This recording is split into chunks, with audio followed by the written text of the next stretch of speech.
Reproduction chapter class 10 के कुछ MCQ। Carefully study the diagram of the flower. It is written A to D parts are written, and identify the main function of these parts which is correct. So A is answer, but formation of a ovule does not take place here, so it is wrong. B, it is written as stigma. Stigma is not here, stigma is here. C is ovary, but this is wrong, contains pollen. This is the wrong thing. Pollen would be found in male reproductive part. So statement D is correct. This part D is correct. This is filament and it lives anther to disperse the pollen grain. This is anther and this is filament. This is anther and this is filament, and this anther contains pollen grains.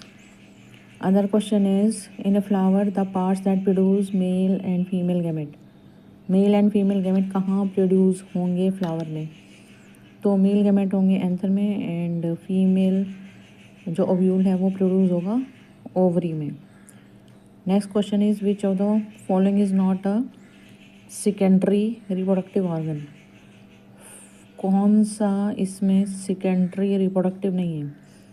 So ovary primary है, ovary का primary function होता है ovule produce करना, सो ये primary reproductive organs में गिना जाता है ये.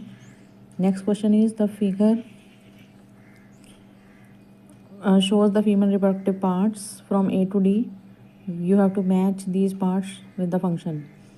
ये जो A पार्ट है ये फेलोपियन ट्यूब है, यहाँ पर होगा साइट ऑफ फर्टिलाइजेशन, इसके साथ मैच हो जाएगा. ये जो B पार्ट है ये ओवरी है, ये प्रोड्यूस करेगी ओवा. और ये जो C पार्ट है ये वजाइना है, ये होगा blood and mucus come out होने के लिए ये पैसेज है. और ये जो D पार्ट है ये है, यहाँ पे इम्प्लांटेशन होगा, ये यूट्रस है, यहाँ पे प्लेसेंटा बनेगा और यहाँ पे इम्प्लांटेशन होगा, तो ये साइट ऑफ इम्प्लांटेशन है. सो हमारा जो आंसर बनेगा, हमारा आंसर बन जाएगा, A पार्ट था फेलोपियन ट्यूब, तो फेलोपियन ट्यूब हो जाएगा site of fertilization. B part हमारा था ओवरी, सो ओवरी जो हमारा होगा वो हो जाएगा प्रोड्यूस ओवम. C पार्ट जो हमारा था वजाइना था, तो ये हो जाएगा blood and mucus come out. D part जो था वो यूट्रस था, तो ये हो जाएगा साइट ऑफ इम्प्लांटेशन.